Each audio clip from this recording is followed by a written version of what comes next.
We've come to a very challenging section. I'm going to take my time in lecture Zoom, but here I'm going to roll through it.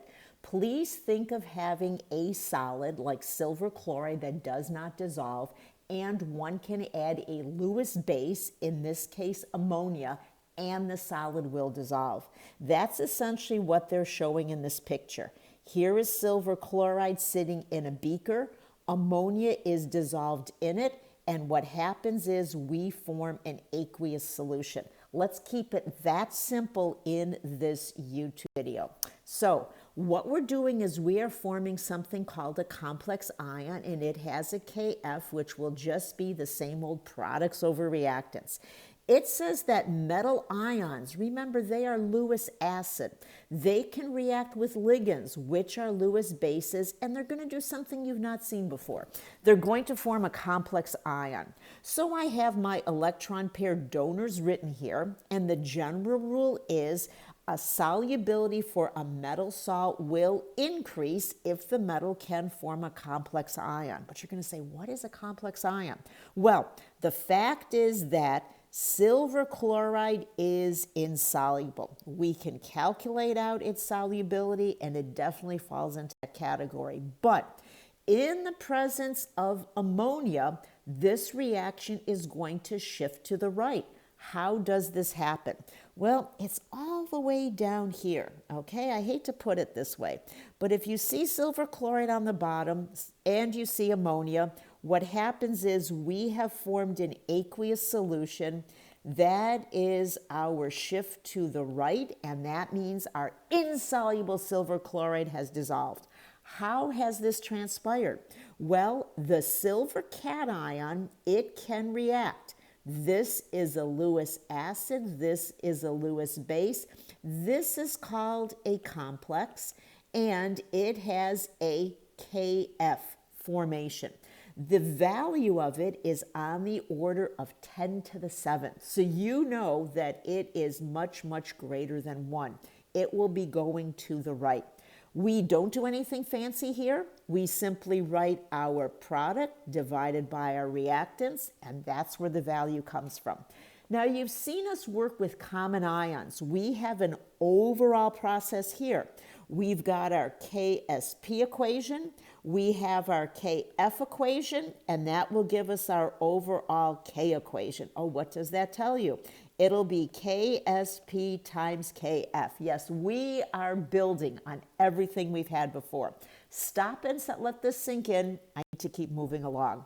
Here are all the different things you may encounter in our class. We have our Lewis acids, we have our Lewis bases, we have KFs measured for them, and there are the equilibrium equations. You may or may not get the equation, but you will get the complex. From that, you will back out what was the equation. So you've got two kinds of calculations you have to do. One is called ion calculation, one is called solubility. Keep in mind the general rule. The solubility will increase in the presence of the Lewis bases because they will form a complex with the base. So let's roll through the calculation. Here it says, what is the Ag plus at equilibrium when ammonia is added? How I like to talk about this is shown below. Assume the AgNO3 dissociates 100%. This is my first equation, and it's nothing that you haven't seen before. In fact, I will just say this is our new, this would be our BCA, this would be our after. What is unexpected is the Ag plus will react with the ammonia to make the complex. On the next slide, we have what is called a double ice table. There are initial concentrations for the silver and the ammonia. There is a reaction that takes place, which is why there is a negative sign. It's a limiting reactant. This goes down to 0. Now we have the ammonia. And remember, we have made some of the complex. But what will happen if we were to calculate a Q, we would see a shift to the left. Because we see a left shift, we will be subtracting the products and adding to the reactants. That will give us our equilibrium line. I will use my KF expression. I will substitute in all the things that I know. I will ignore the x's in those mathematical operations, and I will solve for my x. I put every step down, but what we have is we have an actual concentration of silver at equilibrium. People call this the free silver cation. Please come to lecture Zoom, because here I just need to get through the information. That is one kind of calculation. The other calculation will be, what is the molar solubility of something given a certain concentration of the Lewis base, all right? Again, we are going to be adding equations, so we will be multiplying by K. What are the equations that we're using? Well, one of them is the KSP, the second one is the KF, and that gives us the third equation. This is different because all we have given is the amount of ammonia. That was the value given in the problem. And in our change line, we are going to use the variable x.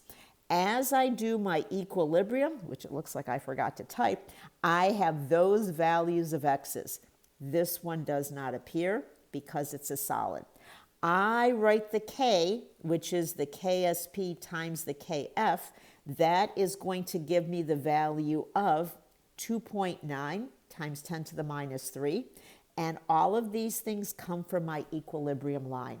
Notice a square here and a square here. That gives us a simple square root, where this is not sitting where it should be, and x now has a value of 0.73 molar. So look at this. The molar solubility is 0.73 in the presence of ammonia, but the solubility of silver chloride in water is only 10 to the minus 5. What are the take-home messages from this massive section? Well, you can decrease the concentration of free metal ion in solution by complexing it with a ligand, which will increase the solubility of the insoluble salt. Quite a mouthful. The other thing we showed is that acid-base. If the compound has a basic anion, we will increase the solution as it becomes more acidic. And there's one more thing, that the solubility will decrease in the presence of a common ion. I put these three at the end because that's the take-home message. You got to sort through it all. You got to be able to do the calculations. But you know what? I know that you can do it.